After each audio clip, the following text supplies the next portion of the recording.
Assalamu alaikum wa rahmatullah.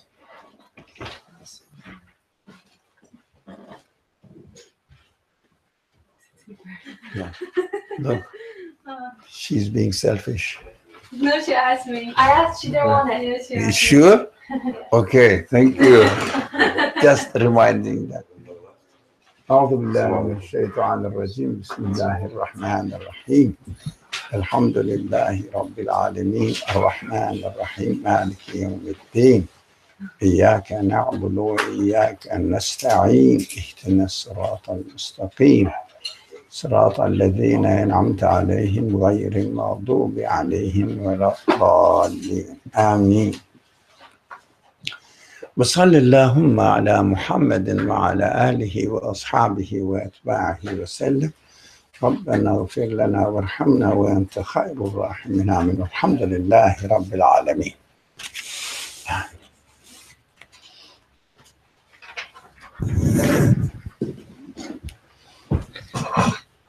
Okay. All right, so we're reading Seedbed of the Light, page 58, but 12 for us. And we're going to be reading the second last paragraph, so the one that starts with these decorations. These decorations are only samples of the bounties stored by the All-Merciful for believers in gardens of paradise. These transient things were not created for eternal extinction, but have been assembled here to be copied with their forms, meanings, and consequences of their existence. Everlasting scenes will be woven from them for the people of eternity, or the one who subjects them to an incessant transformations will make from them whatever he wills in the eternal world. I have quite a lot of questions about this paragraph. Why the paradise is gardens of paradise have been prepared for believers? How do we explain that?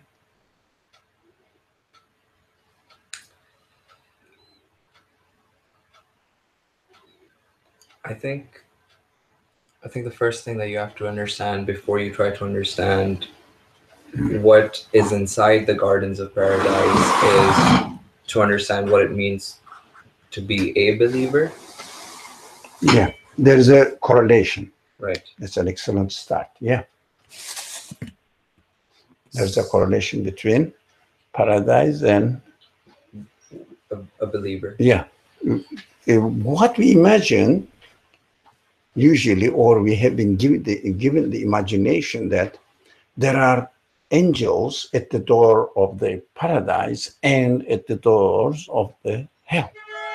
Now, angels. And when a believer comes to paradise, to the door, angels say, "Come in, please. Peace be with you. Come in. Welcome. You done wonderful." These are the descriptions that one can find in the Quran. These, of course, the Quran, we have to again remember the nature of the Quran, how it speaks. Let's get to this. These are important points. Most of the people ignore or don't take notice of.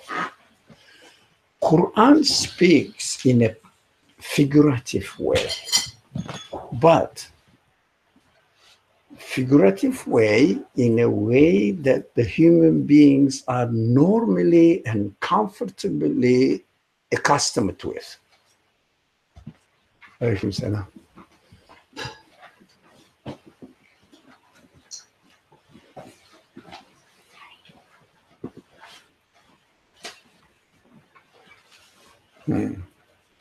Now, we have to understand this. Quran doesn't make anything difficult for human beings. doesn't make anything difficult for human beings. For example, we know that we enter a room or a house or a place from its door. Normal, isn't it? So the description of paradise also is made in this very accustomed way of human habits or human understanding, perceptions. So there are angels at the door of paradise, welcomes the believers. And there are angels as well, it is interesting, at the door of hell, and they don't the description of the Quran is beautiful. I really love it. It's amazing.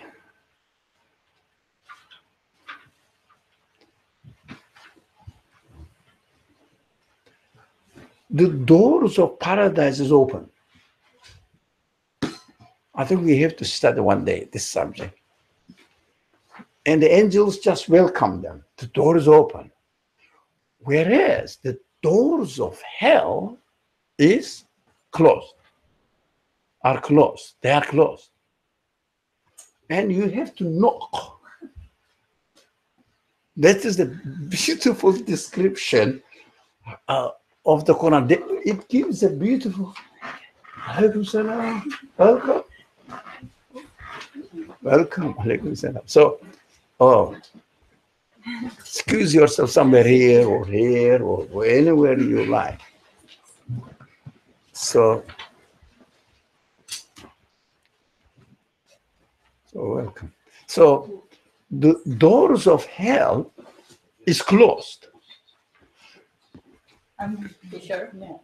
You don't want it?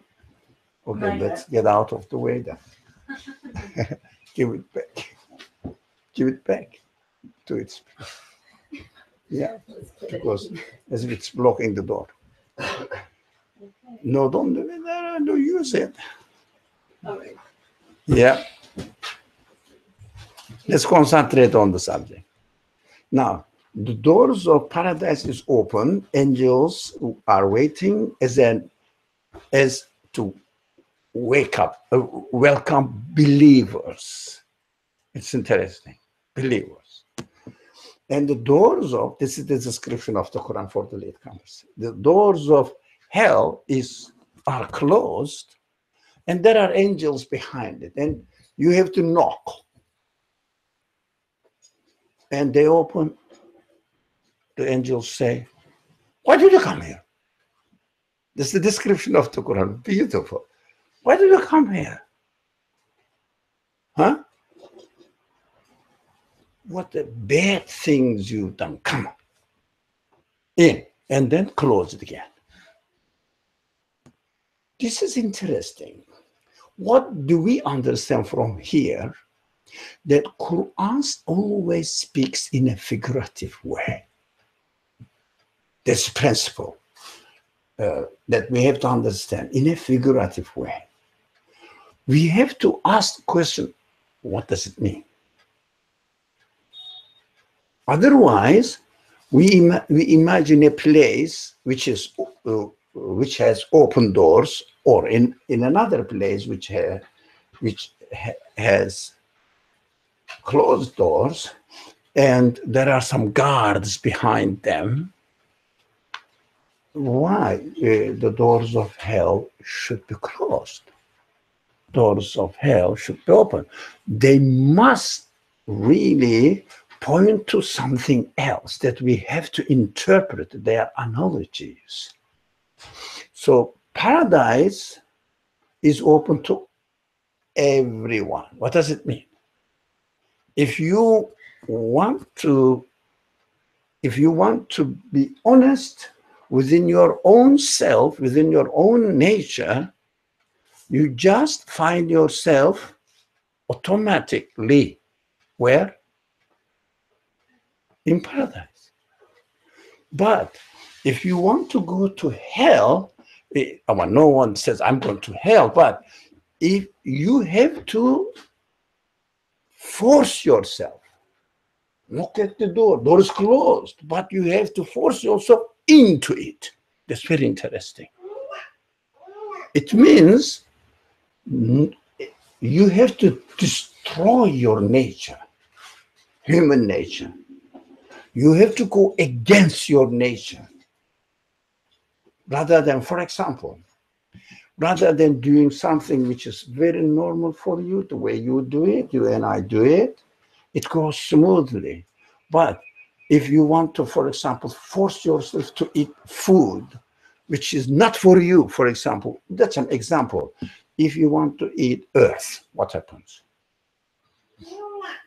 Yeah. You have to force yourself. It doesn't go smoothly like you are eating your banana. No, you have to force. So if you say, for example, I am made in a perfect way like that. I'm created in this way, in a perfect way, and I have to just take care of my creation as it is, then you don't have to do anything. But if you want to, you just go ahead with your own nature. But if you want to go against your nature, it means I am the result of accident. Yeah, I happen to be like this for no purpose, with no wisdom, purposeless. Just like this. You have to find out a way to explain, and you have to force. What you have to force? You have to do something against the already existing order of the universe. For example, you have to say, it happened by chance, but in the already existing universe, there's no chance. Everything is perfectly in order. Then you have to explain the chance. It evolved, it developed, it progressed, and it adapted itself to all the comic language you have to invent, which doesn't, all of which do not have anything approved, confirmed in the normal way of the order of the universe works. Do you understand? You have to invent. You have to force yourself. Right? That is why the doors of hell is closed. You have to force it to open. But doors of paradise are open. You just go with the flow of your nature, human nature. Okay. Now the text says, okay, the bounties stored by the all-merciful, the Creator, because the creation is mercy. We studied this subject, I think, a lot. For believers in gardens of paradise, for believers.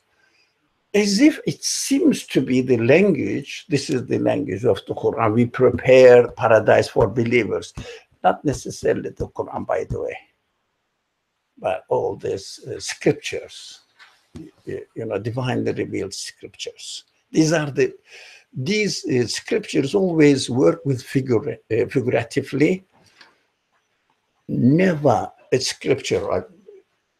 I think you must have been fed up with my language. Never ever read any scripture literally. Doesn't make sense. You just imitate it. When you read it literally, you have to imitate it. You cannot reason about it. That's why those people who are accustomed with reading any scripture, I mean, who reads it in scripture and interpret? Jews and Muslims, mainly. They are experts on interpreting the texts. Okay. By the way, historically, one thing, historically, Jewish tradition at the beginning did not have interpretations of Torah in terms of belief system.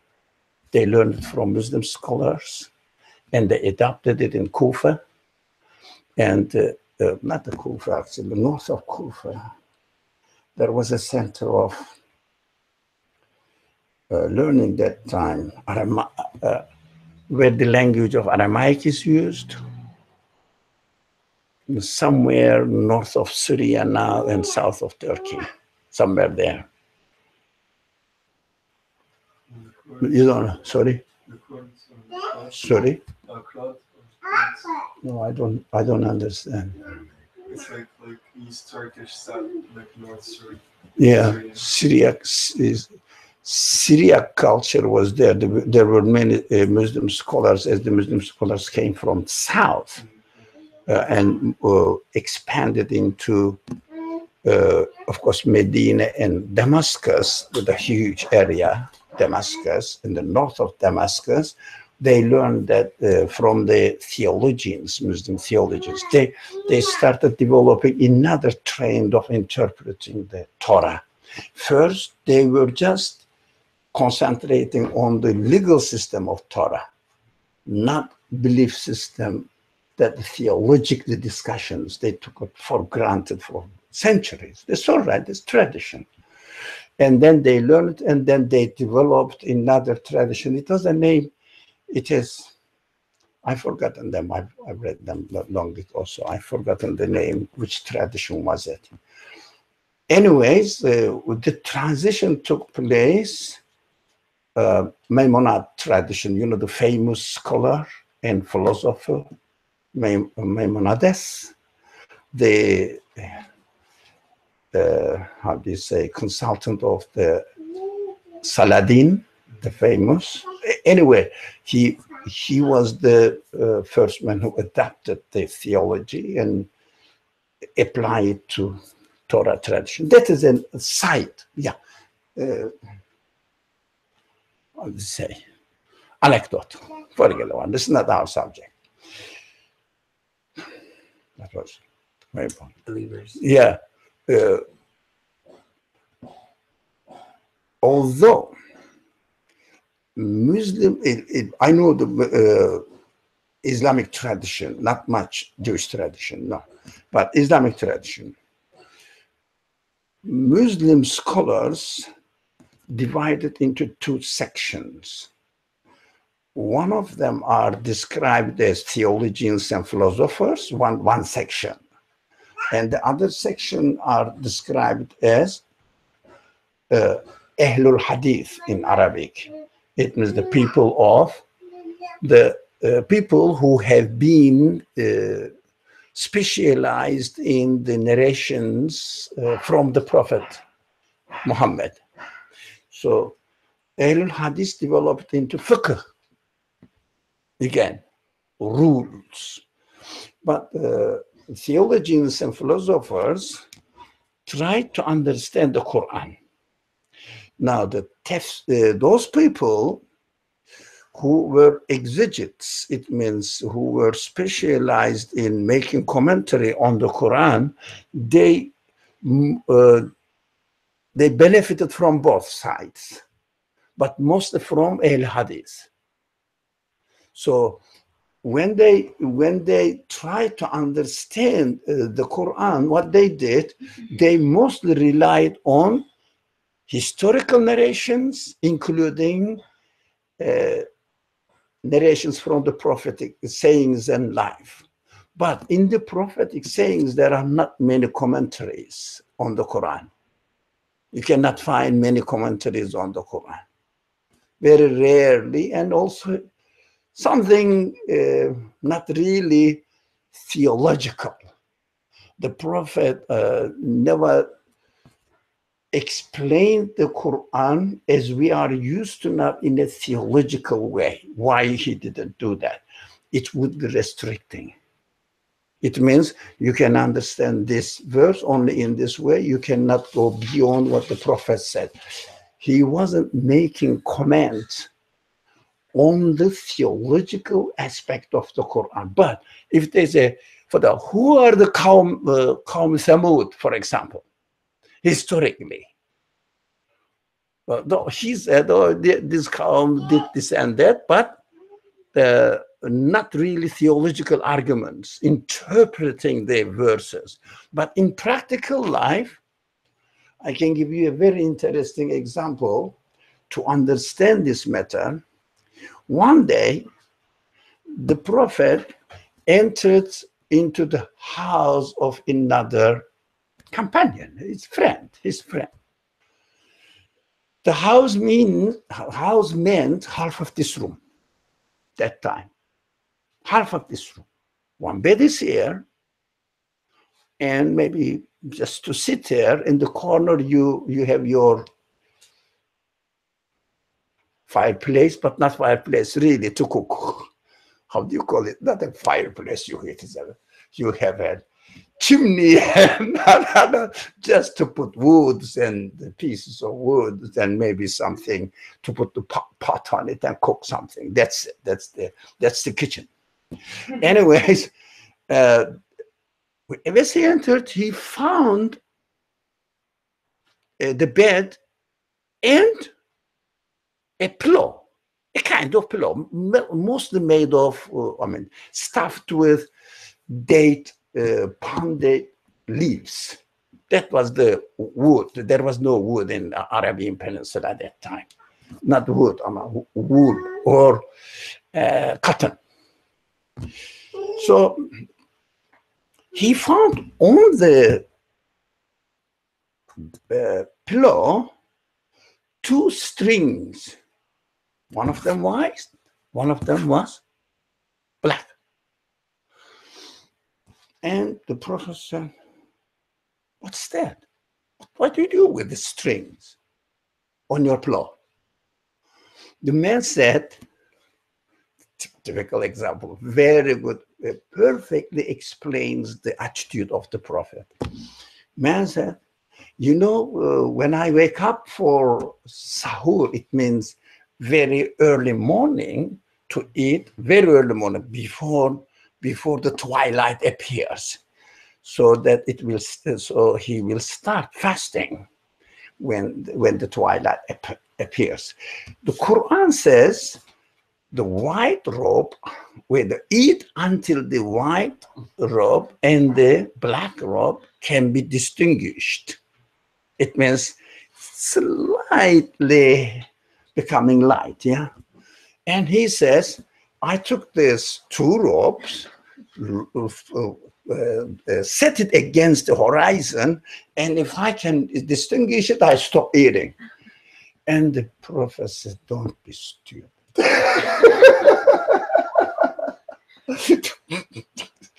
Yeah, it means, but not the interpretation of the Prophet. It's not rope really. Just you can guess that you can make the distinction between white and black. What's the robe? Everybody will carry a robe on his belly or something. It is something interesting. One principle we understand, that you never ever can read the scriptures literally. Impossible. The other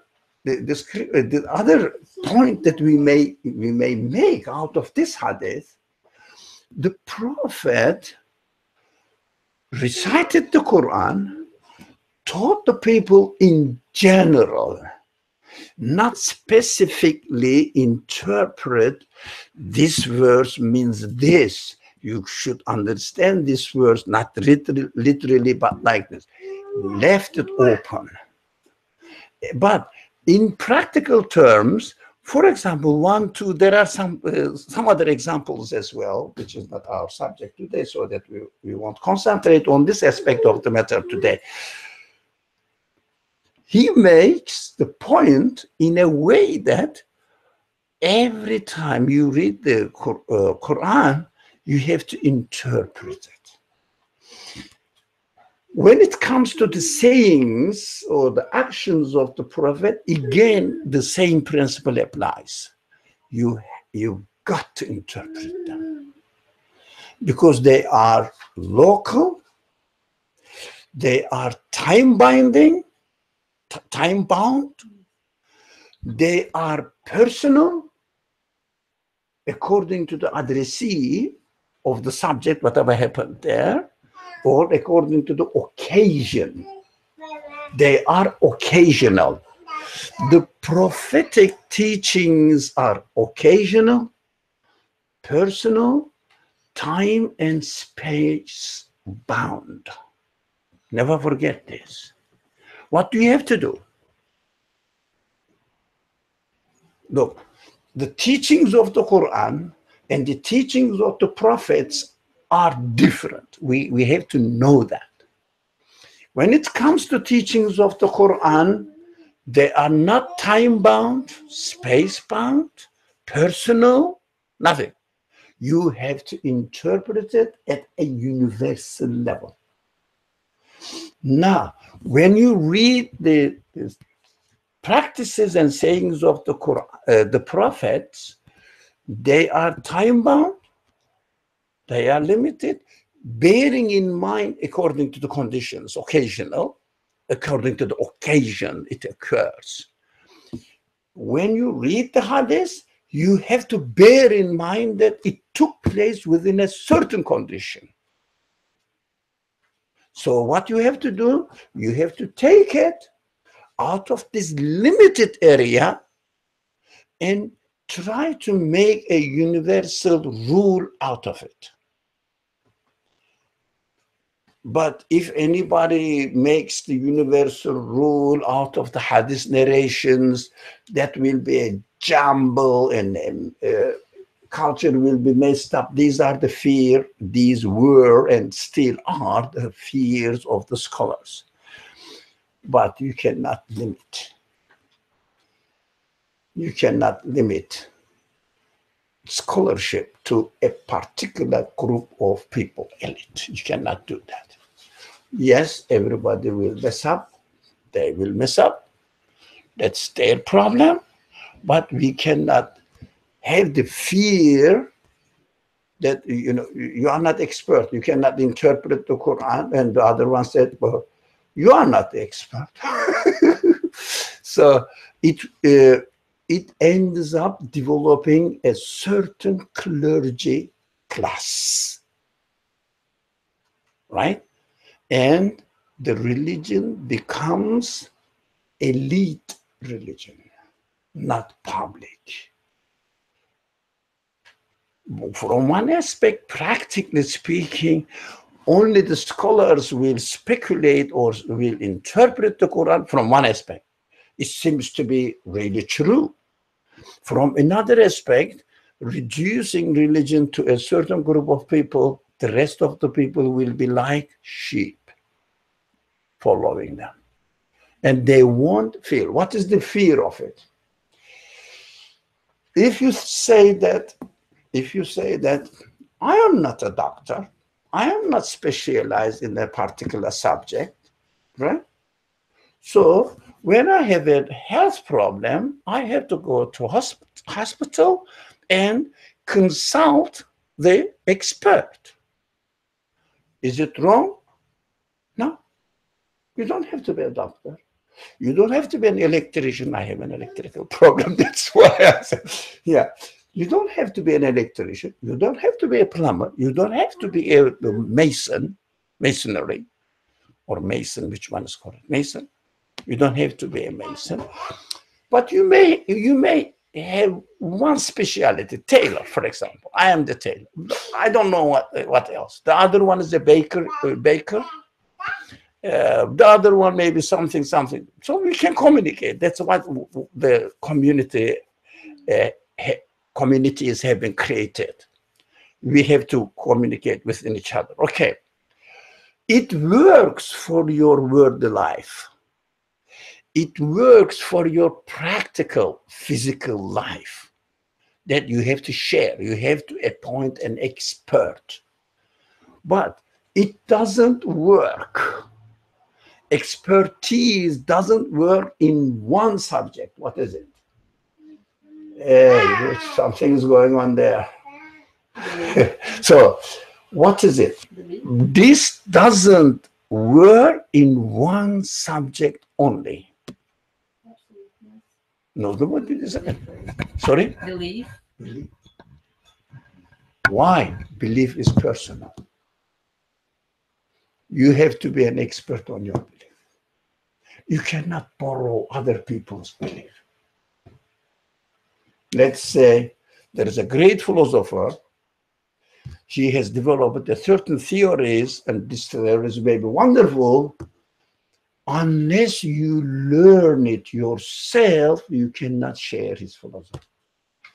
It is in his mind, in his feelings, nothing to do with you. You cannot say that this great philosopher is my next door neighbor. So, does it make you because he lives next to you? Maybe you can share the room with him.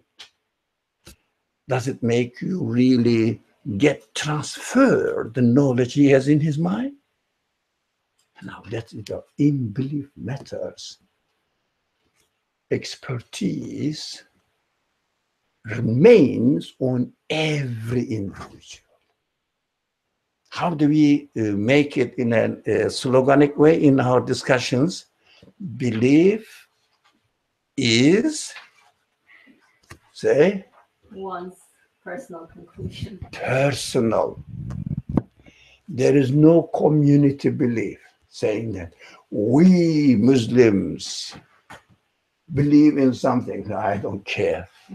We Muslims believe that. What do you believe? What is your conclusion? Belief is a personal matter. You cannot attribute belief to another scholar. For example, saying that there's a great scholar, he knows everything, he's sure of the belief system taught by the Quran, so I prescribe to him. It doesn't work. But in physical terms, practical terms, it works. How? And for some other people as well, so the latecomers, this corner, who came late? You? What? Did you take one? No, not yet. Yeah? Hey. Yeah, if anybody wants. Yeah. Okay.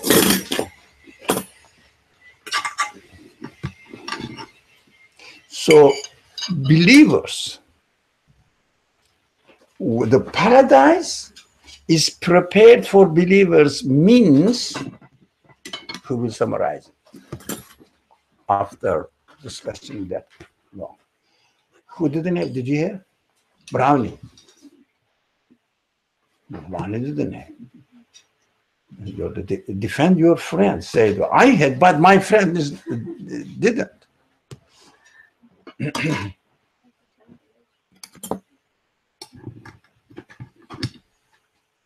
How about for this lady? Are you going to serve him? I am. It was her, I'm sorry. Coffee is the pronounce. Now, what was the question I asked? The believers. How is paradise prepared for believers? Yeah. Who will summarize it? Why only for believers? God is really saying that you are a believer. As it is described in the prophetic narrations, you say, God says, you didn't believe this, did you? Show me. Show me the papers. Show me the books. And your records. Show me them. And as if God is treating you and me like the judges in the court in this world is treating. They don't know, but they have to see the records. They are right, the judge. But God is the one who creates everything. I mean, by definition. If he is the creator of everything, he must know. Otherwise, he wouldn't be able to create it. If he knows, he doesn't need to look at your records. Why do you think that the Quran describes the day of judgment like this? Why? Like, that's how humans interact. Sorry? That's how we like facts and stuff. We need That's data. how our simple life is like this. We are familiar with this kind of relationship. Otherwise, we understand. Do you understand how simple the language of the scripture? But you have to, excuse me, You have to interpret it. You've got to interpret it. Without interpreting, it turns out to be a ridiculous statement made by God. I always make joke or mock the case, actually, in a mocking way, saying that if God asks me, bring your records, I would say, excuse me, you are the one who created it. Why do you need the record now? Have you forgotten it? What is that? Did you understand? It looks ridiculous. It goes against it contradicts the teachings of the main teachings of the Quran. It means God's speech. He says, I know everything. I am beyond time and space, but at the same time, I don't know what you have done in the world. As if we are acting it here on earth independently from God's knowledge and creatorship. It contradicts. Again and again and again. We cannot read scripture literally. Never forget that. We have to interpret it. So it means, for me, the way I am used to, I'm keeping the records, so everything is written there. It means I have to be aware that everything I have done has been recorded. I have to be aware of it. I have to know it. That's it. Otherwise, again, we repeat every week. We have to repeat again and again. From God's perspective, you cannot read the scripture from God's perspective. You have to read it from your perspective. If you apply it to God's perspective, as the language of the scripture speaks from God's perspective, but you are not the God. You are the listener. So God will say something, and for example, you are in the class, professor comes into the class, today I am going to teach you a new subject. What does it mean? What does it mean? Practically, you are the student sitting in class. The professor comes and said, today I'm going to teach you a new subject. Completely new subject. It's new for the students. Sorry? It's new for the students because the teacher already knows the subject. It means get ready. You are going to learn something which you have no clue of. So watch out, it means. Be careful, it means. But if you say, the professor said that he's going to teach me a new subject today, how about you? What is it to do with you? But the professor says so. Professor said this. You have to be careful when you listen to the clergy, religious people. They speak like this, mostly. God says he's going to teach me a new thing. How about you? But I'm listening to it. They don't look at the case from my perspective. Usually, this is the culture, general culture. Speaking on behalf of God, not on behalf of myself as a listener. That is the main disease, actually, the problem, actually, not only disease. The problem that you and I, or we, are going through, and it doesn't make sense. Most of the teachings of the scriptures don't make sense when you look at from God's perspective. I don't know. God says, I know everything. I don't know. I don't know who's God. I don't know how he knows. I don't know. He says in the Quran, I keep every record of every action you do. I don't know how. There are some examples that for example, the plants and animate beings are preserved, all their qualities are preserved in their seeds or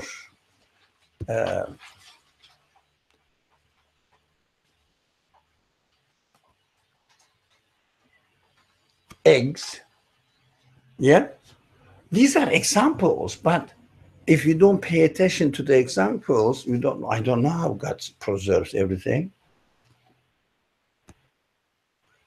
The symbolic, they say it is written in the preserved tablet, لوح المحفوظ in Arabic. In the preserved tablet, as if God has forgotten, and just to write it down there to make sure, like Qasim is doing it, writing down, not to forget. So you start thinking of God as if the creator of the universe is like you. Doesn't work. Okay. All merciful one stored all the bounties in paradise for believers. How do you understand this?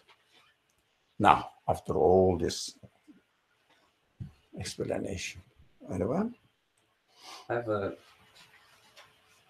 an understanding of it from my perspective. It's basically, in order for a thing to exist in my reality, I have to be convinced of its existence. And that conviction of one's existence makes me a believer. And keeping in mind that my conviction of that thing's existence has no impact of that thing's existence in its absolute form or in its true created form. So in order for paradise to exist for me, I have to be convinced about its existence. Yes. If you are convinced about, for yourself, of course, finding out the evidence for it, you are convinced about the truthfulness of the existence of that thing, whatever it is. Mm-hmm. What happens? It comes into reality, or it comes into my reality. Yeah. So the paradise will be within your. Anybody says something? Within your own conviction. Paradise will be within your own conviction. For example, if you come and stay here in this house, but you don't know me, you don't trust me, you don't know whether I have accepted you as my guest to stay in my room, but you don't know whether I'm going to treat you well or maybe rob you at night while you're sleeping. I feel, you feel that I'm not a trustful person. This imagination, you go to the room, what you do, you lock the room, you sleep like this. If there is step, you wake up. He's coming to kill me. Right? Look, within your own understanding, perception, you experience it in your reality. Right? Again, the opposite example is true. You are absolutely sure that no harm can come from me. You go to your room, even you don't have to bother about locking or locking down, even don't close the door. You are absolutely comfortable sleeping. If there is footsteps at night, you are comfortable. It's very simple, very human, very simple. So paradise is within one's perception of the treatment of his creator. Hell is within the perception, one's perception of the reality of this world. And according to this person, he's not a believer by definition. Believer means believing in a conscious creator who creates the world and takes care of you, who gave existence to you. So that is a believer. Unbeliever, I happen to be like this. Accidentally, like it was just happened to be this way. And I don't know, there is no purpose in my existence. I don't know what will happen to me. I happen to appear in existence. I will happen to disappear from existence. I don't know when I am going to disappear from existence. Let's see. Okay. I thought you I wanted to see that finish. Okay. I don't know what will happen to my existence. I don't know what the meaning of existence, my existence.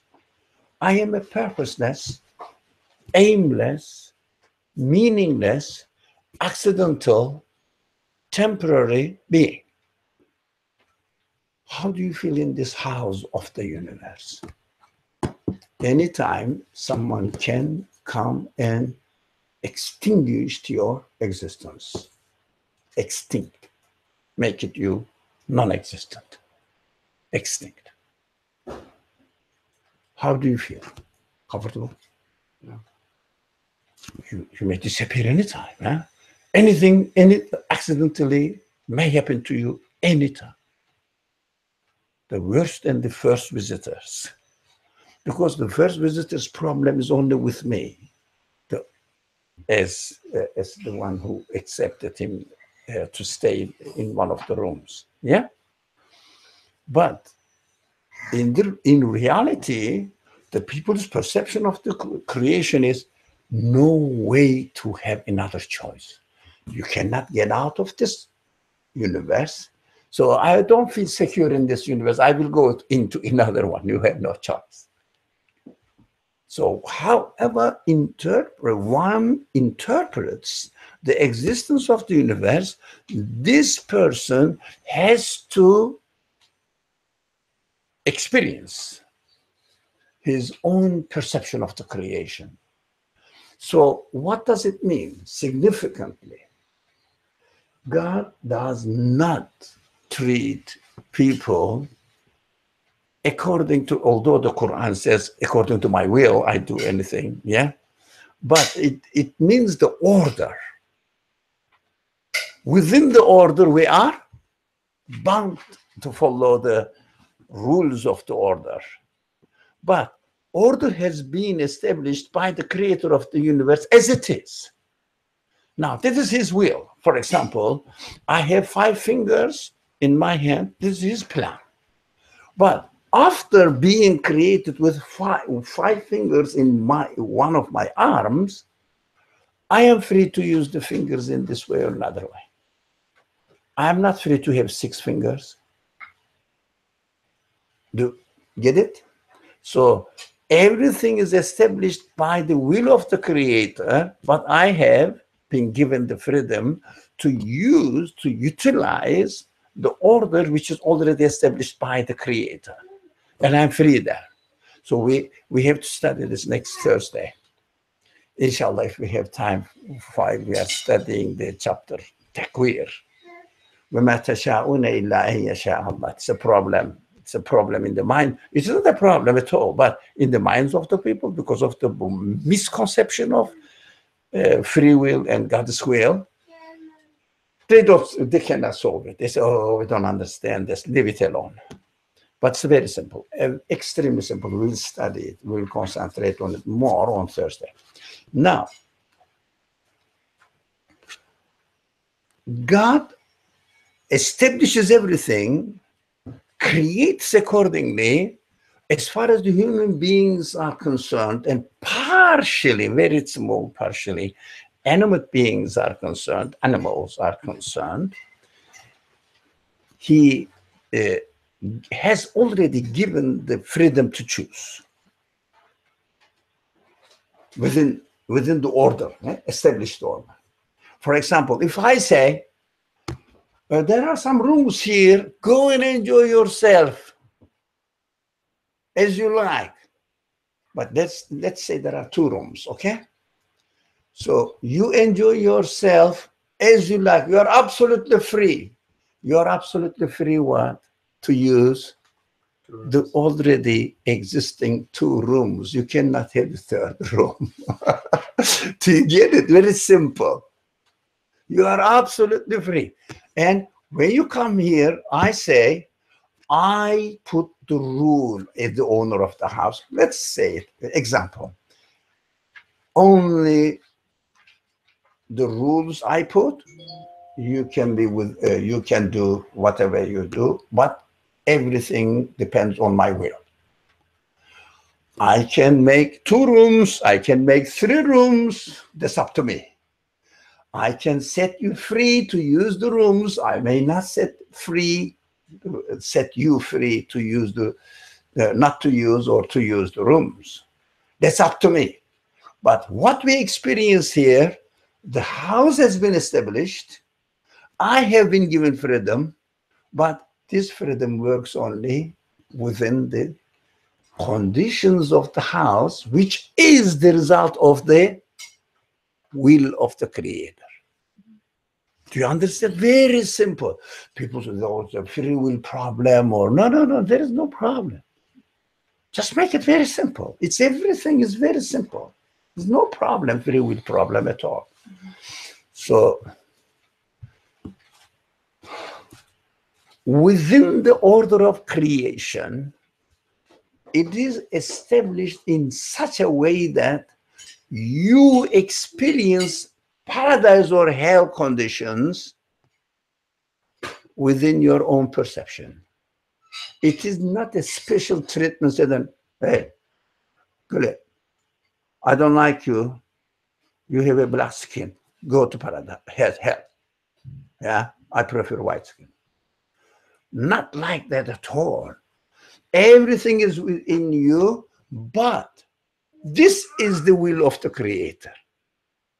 Do you understand? It's very simple. If you don't understand, please ask me. This is the will of the Creator, that paradise and hell will be within the perception of every individual being. That is the order. So rather than saying that, I don't know whether God will put me in paradise, I don't know whether God will put me in hell, I don't know, everything is up to Him. These are meaningless statements, although they seem to be very aligned with the language of the Quran, but this is from God's perspective. They don't take notes of it. Right? It looks like as if, he's a great scholar, exactly narrating what the Quran says. It is a great memorizer, not scholar. Imitator, not scholar. Be careful. So when you read it from your side, you will comfortably understand that everything goes on within my perception, and this is the will of the Creator. Because you didn't make it. You didn't make your free will. You didn't make yourself as a human being. It wasn't, it didn't depend on your choice. It's so simple. Okay, your turn. Oh, Is over? yes. Is that what they mean in the next line then? The next sentence where they talk about the transient things were not created for eternal extinction, but have been assembled here to be copied with their forms, meanings, and consequences of their existence, and specifically consequences of their existence. Yeah. Now, that is okay. Good. Good to say this, but we underlined it, and every sentence is a phrase I underline has a question mark. Now, let's start from here. Transient things were not created for eternal extinction. How do we know? Why can we make? How can we make somehow make it understandable that they cannot be eternal extinction. Well, for example, here we have things and they disappear. Everything disappears every moment. How do we know that they are not for eternal extinction? You know? How can something be eternal and extinct? So I'm having a hard time understanding that. So how something be eternal extinct? I know I can understand transient. Transient will extinct. Transit Eternal to will be me, transit, yes, transient will end. Yeah. Eternal to me is in the realm of the infinite Yeah. or absolute. So eternal, I could think of as in the infinite world, but extinct ends. So how do we put those two together? Yeah, it can't be. They contradict. So if something exists, it exists. If something doesn't exist, we cannot imagine. So we cannot imagine extinction because it is not within the capacity of the perception of human beings. And in the same respect, we can't imagine eternal. Yeah. Why do you think we are not giving the sense of extinction or non-existence? We cannot perceive non-existence. But eternity, we can logically conclude. But we have to be careful with the language. Logically conclude. We cannot comprehend the nature of eternity, but we can logically conclude that there must be eternity, but we can neither physically nor logically comprehend non-existence, annihilation. We have no ability to do that. Why do you think? Why do you think we are created in this way? First of all, non-existence does not even exist. I mean, So we cannot comprehend, let's put it in technical terms, not technical terms, official language. Human beings cannot comprehend that which does not exist, because that which does not exist is incomprehensible, doesn't exist. If something doesn't exist, you cannot comprehend it. It doesn't exist. How can you comprehend something which does not exist? By comprehending something, everything that does exist. Yeah. So that is how we are given the ability to comprehend whatever exists. We are given the ability. That's perfect. But non-existence doesn't exist, and human beings cannot comprehend that which does not exist. It's so simple. Because it doesn't exist. How can I comprehend non-existence? So as soon as something, as far as we are concerned, you and I, human beings are concerned, something exists, we cannot think of its opposite. Non-existence. We can only think of its existence only, not non-existence. Can you say that again? I think I missed the first few. Should I try and I cannot repeat myself. Yeah, just the last 2 sentences. It's basic. Correct me if I'm wrong. If something exists, we cannot imagine its opposite. So we cannot imagine its non-existence because all we know is of its existence. Yeah. What do you mean by opposite? Sorry? Opposite? What's the opposite? It's non-existence. Non-existence. For example, if you say the fork exists here, you cannot imagine non-existence of fork. But what you can imagine, it is not here, but in the kitchen or somewhere else, or I dropped it in the street. I don't know where I dropped it.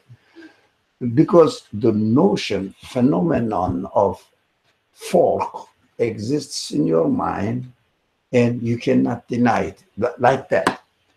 For example, I am imagining the non-existence of the fork, but still you are referring to the fork.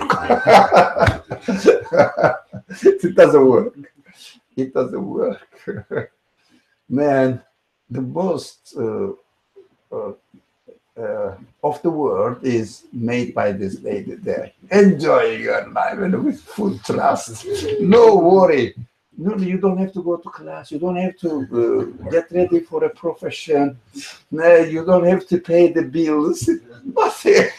You don't have to worry about the food, anything. And if you are disturbed by something, just scream. And definitely there will be someone who will take care of you. Sure.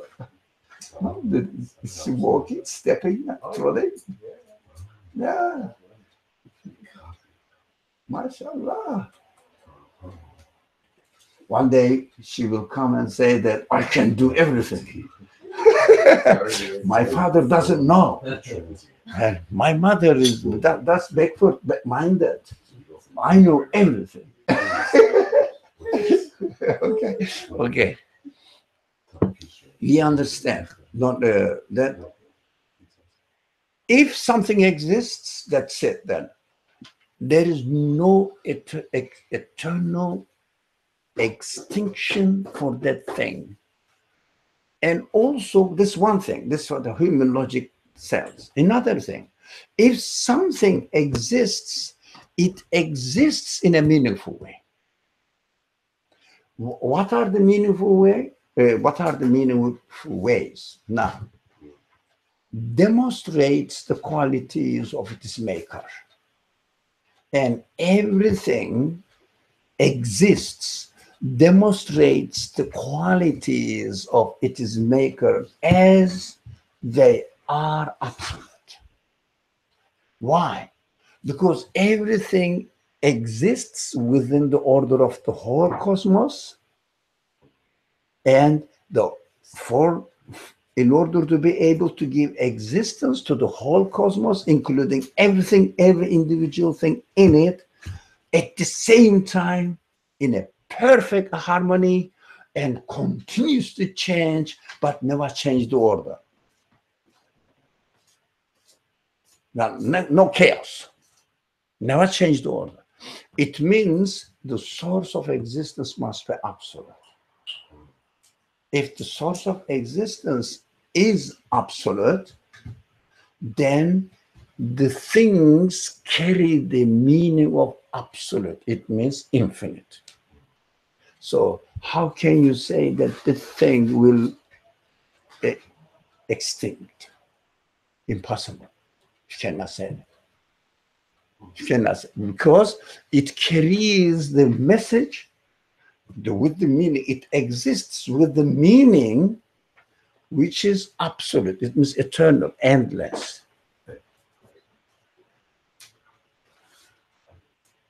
So,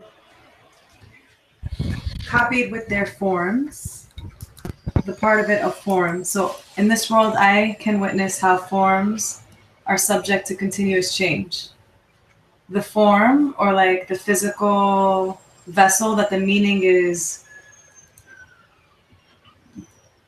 manifested in, I can see that the form itself changes and then dies or ends. You are continuing the sentence. Okay, it's time now. Okay. So copy it with their forms. Let's read it in this way. Together with their meanings, and consequence of their existence is this: to show the meanings, to demonstrate the meanings. So we get the meanings, and from the meanings we conclude that the one who gave existence to the thing within a certain form, within a certain situation, this one must be absolute. So they represent every single transient being, introduces to conscious human beings that their source of existence is absolute. Otherwise, you cannot explain the existence of anything if you don't attribute it to an absolute one. That is not the subject of today's discussion, but we studied this on many. We have studied that on many occasions. So only the absolute one can be the source of existence of anything here. So the consequence of their existence is, consequences of their existence are, sorry, yep, but who would like to say something? The qualities of the qualities of the maker, of the absolute source, is the consequence that I The receive. qualities of their makers, yeah, not qualities of the maker. Language is important. So qualities of their makers, because we can never imagine the maker in an abstract way. We have to know that. The maker of the universe did this and that. We cannot do that. Because the maker, when you say the maker, it means you are talking about the absolute. You cannot comprehend and imagine the absolute. So what's the difference when you say they're makers? Sorry? What's the difference when you say they're makers? I see, because you see the objects, and the objects refer to a maker. To a maker. Understand? You cannot, as a human being, you cannot say that this fork existed by itself as a fork. Impossible. Impossible. You understand? You deduce the conclusion. But when you start speaking, which is actually the main purpose of this class, this discussion, is to develop a correct language as far as the belief system is concerned, right? But you cannot say that, you cannot say the maker of the fork. You don't know the maker of the fork, do you? No. But you can say that the fork's maker, you are sure that the fork must have a maker. But be careful with the language. The maker of the fork, the maker, they underline.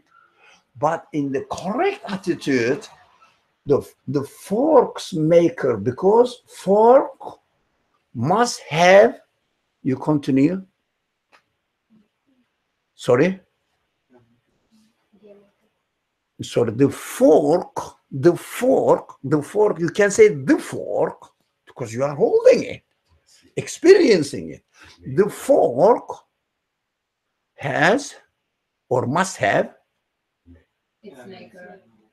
A source. a maker or a source. But look, it becomes a, not the. It is very essential. Because you cannot comprehend the essence of God. So that, for example, if you have seen the maker in a factory, in a manufacturing house, he was designing it, he was giving a shape, etc. You come and speak to me how the maker of the fork said to me or did in this way. But do you see a thing up or down, whatever they say, God is up, I mean, partially correct. It means you cannot describe it within the conditions of this universe. That's why they refer it to heavens. I don't know what it means, but people refer it there. It makes practically sense. Okay. We don't see the creator who's making the things here. Never, ever use this language. But what we do, what we see, what we can say, we can only talk about the things that we are experiencing and referring to a source of their existence. A source of their existence. What do you do with it? With this a creator? Let's make it simple. A creator. It's undefined. Okay. How do you define it? What qualities are needed to be that a creator? Look at the things, study them, you understand that in their forms of existence, you understand that whoever made them, their creator, must have unlimited, infinite, which is called absolute qualities. So this a creator must have absolute qualities. This a creator must have absolute qualities. If it has absolute qualities, it cannot be describable within the conditions of this universe, and it cannot be describable within the language of human beings, because language of human beings develop or are according to the conditions of this universe. What do we do then? What do we do then if we cannot describe the creator with any language? What do we do? You cannot describe the creator with any language that you speak. What do you do? I don't know, you make stuff up, I guess. Sorry? You make stuff up. Conclude that it must be absolute, right? Now, let me understand him. But I don't really hear properly.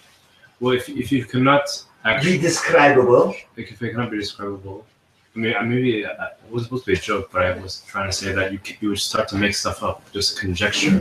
No, it cannot be describable. It doesn't mean that you are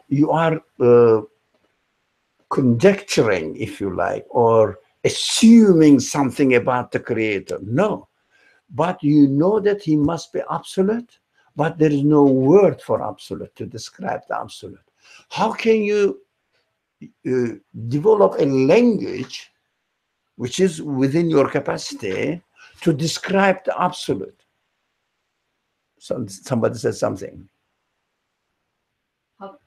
To answer the question, we cannot. I mean, we cannot describe the absolute, so we cannot use any language that we use here. So that's why we conclude it must be absolute. It's like a done deal. When you cannot describe it, but you conclude that such a source must exist, and then so it must be absolute. That is the beginning. Okay. So because we're constantly experiencing the world and with different feelings and all these things, like we can conclude that the maker must have the quality that I'm observing in a person, like compassion, for example, in a father. Whatever. Use the simple example. Fork. So design, if I can observe some sort of shape, some sort of engineering, then I can conclude logically that the maker of the fork has the qualities needed to make the fork. So intelligence, form, designing, shaping, needs and engineering. absolute qualities. Needs, I'm just coming to the conclusion. The universe and everything, every object within the universe needs a source of existence of a source of their existence to be absolute. How can you describe the absolute? You cannot use the language that you are using in this world to describe the absolute. What do you do? Very simple. Only by negation? Yes. That is the Quranic language. La ilaha. It's very simple. La ilaha. For example, the knowledge of the of the creator of the universe must be absolute. What does absolute mean? Cannot be limited. So simple. You cannot put any limitation to it. It means negating language. La ilaha. La ilaha. The Quranic language, la ilaha, means it is not the source of existence. The thing itself is not the source of existence. The source of existence cannot be found in the universe. Yeah. Literally, it is translated as there is no God. There is no God means there is no creator, there is no absolute within the universe. But if we don't say within the universe, you are misled. You cannot go further. You cannot really logically continue. You have to say there is no creator within the universe. La ilaha means within the universe. It means in my language. There is no vocabulary to describe this. In fact, when we say absolute, we mean not the number. You cannot number it. Can you describe absolute? No. Absolute, by definition, is something which cannot be describable within the conditions of the universe. Because everything within the universe cannot be absolute. They are subject to change. That's so simple. Belief system is so simple, but we have to develop certain language and get used to it. That's why we have to study, repeat, do lots of exercises in many different perspectives, and then you can develop a satisfaction in your heart.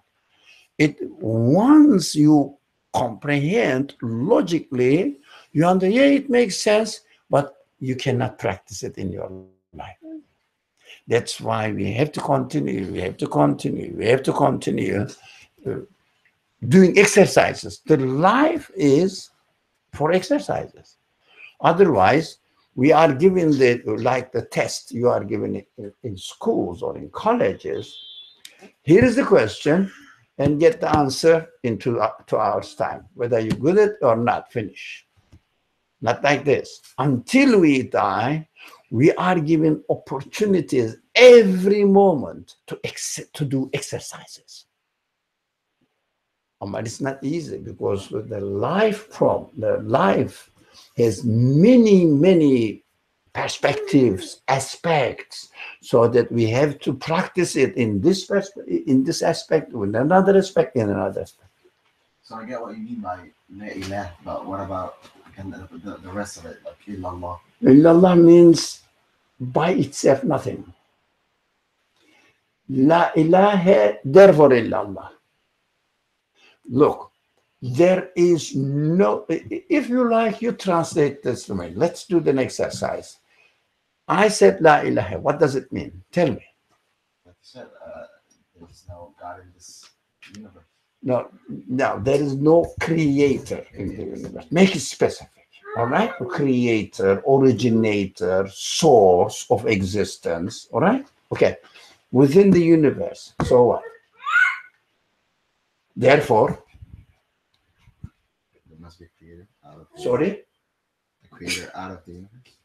Say it clearly. Say it clearly for me, because I cannot distinguish between creator this. Out of the universe?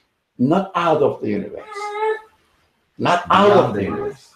Now, since the universe exists, I understand your logic is correct, but make the language so clear. There is no source of existence within the universe. Nothing can create anything, but universe exists. What is the source of existing universe?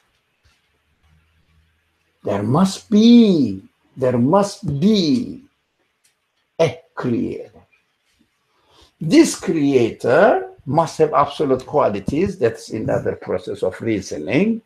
So you say the creator of the universe must have absolute qualities. That means illallah. But how do you describe the creator? Like of which does not exist within the universe. Since you are a native Arabic speaker, min dunillah, nothing is the creator. That's the language of the Quran, which means don't call anything as the creator next to the creator. That's the language of the Quran. Yeah. Besides God, they translate the language in the normal practical translations. So it means we describe God with negating language. His power cannot be limited. His creatorship cannot be limited. His will cannot be limited. His knowledge cannot be limited. Look, all negating language when you start describing God. But normally, we don't describe God. What we describe, the things themselves and their need for a creator. A creator. And we conclude, as the Quran uses, not the Quran, other scriptures use it. The same scripture, same language, La ilaha illallah, you can find in Torah as well, and not one occasion. As far as I remember, 3 or 4 occasions I read, there is no God but God. The same expression in Arabic, La ilaha illallah, in Torah tradition as well. So it is the monotheistic religion traditions of the monotheistic religions, La ilaha illallah, but we can, human beings can only say La ilaha, therefore illallah. There is no creator in the universe, therefore there must be a creator who must have absolute qualities. So simple. It is the common human sense. Just a side comment. So Allah in Arabic is al-ilah. So when we say la ilaha illallah, there's no God but the God that has these qualities. Or like these so things. What does it mean? So I think like when we just use the word Allah, just as it is culturally, just has a lot of things. It's a name. It's just a God or something like that. But like the source of like Allah on its own, like al-ilah, means the God that has these kind of qualities. So like when you negate all other creators within the universe except this creator with these qualities or with these attributes. This is the common culture, all right? The common culture, they say there is no God but the God. It doesn't mean nothing. It means nothing. Really, I always challenge the common culture, because if a person wants to use his human capacity, intelligence, how does he say, there is no God but the God? You don't know the God. What are you talking about? Yeah, but in Arabic it's illallah. That's the same no, thing. But that is God's teaching. You are a student. You are not God.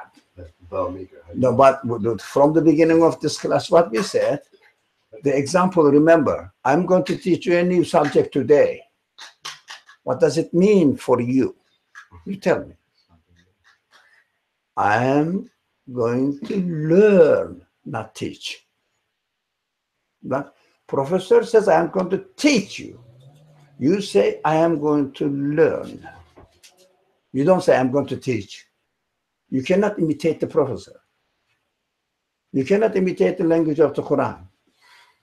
You have to confirm it from your perspective. Do you understand? So this kind of language, I don't accuse you. I don't blame you. But we are under a very heavy cultural influence of the culture, which looks very religious, but empty. Inside is empty, claim, only claim. It is not only a unique case to Muslim tradition, Islamic tradition. It is valid for Christianity, Judaism, Buddhism, Hinduism, Confucianism, whatever the names of the religions. People imitate the text. That's what we have to struggle against. Now, when you say ilah, el ilah, that is the language of the scripture. But you have to make sense of it from your perspective. But we have been trying to establish this today. So I'm not blaming you. Huh? No, never say. It is very common and very simple that a belief system is very simple introduced in the Quran. The only thing is that we have to be careful and educate, train ourselves how to read the scriptures. It means to me, very simple. Mind your capacity, mind your business while you are reading the scripture. That's so simple. Don't imitate the scripture. No. How many times in any lesson we say, you cannot imitate scripture. You cannot imitate scripture. You can get it as a guide. As a guide. But you have to confirm it. Guide says, well, you would like to drink a cup of tea or water? Then I am the guide of this house. Example. I say, go this way, turn right.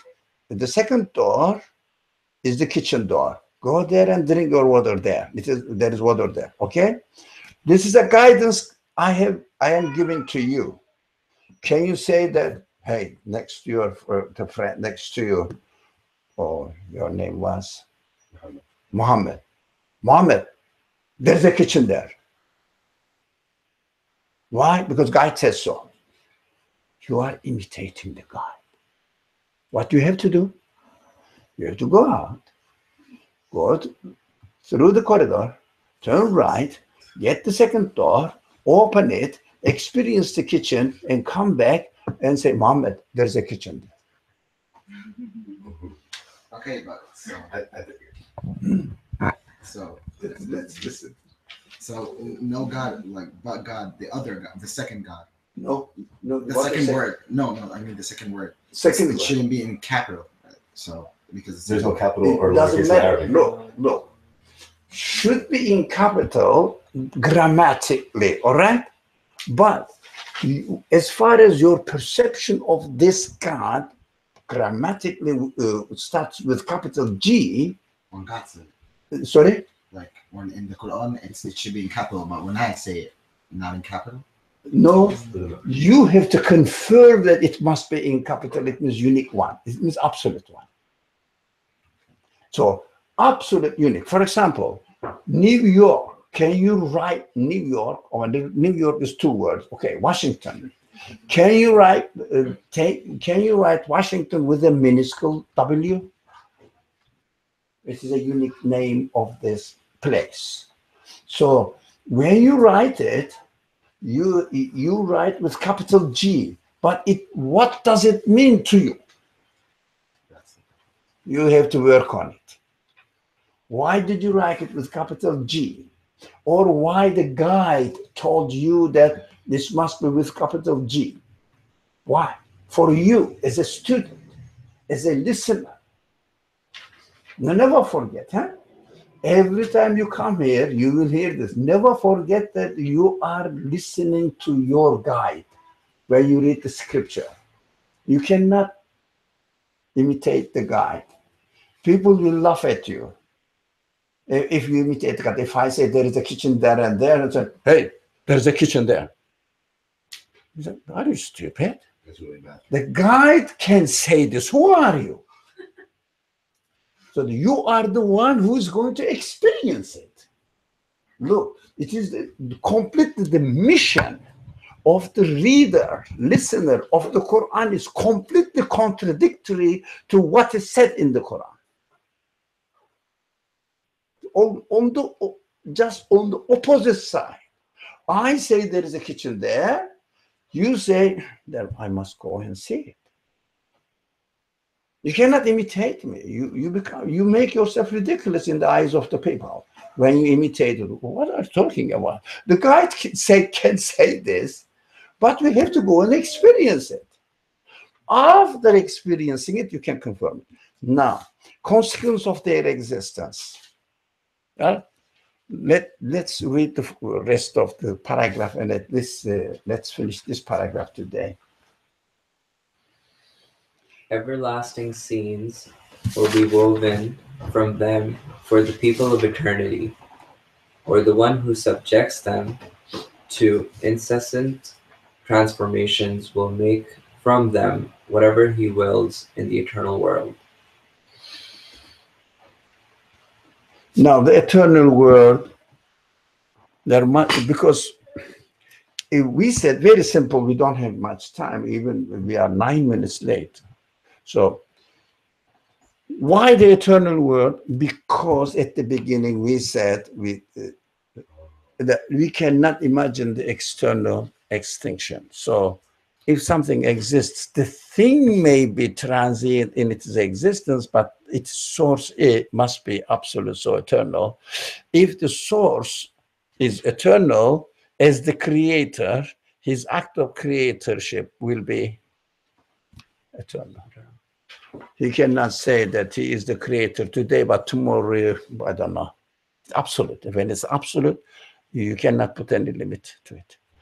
So let's finish this paragraph for today. It's already late. Bismillah ar-Rahman ar-Rahim. Subhanaka la ilma lana illa ma 'allamtana innaka antal alim al-hakim. Wa akhiru da'wahum an alhamdulillahi rabbil alamin. See you on Thursday.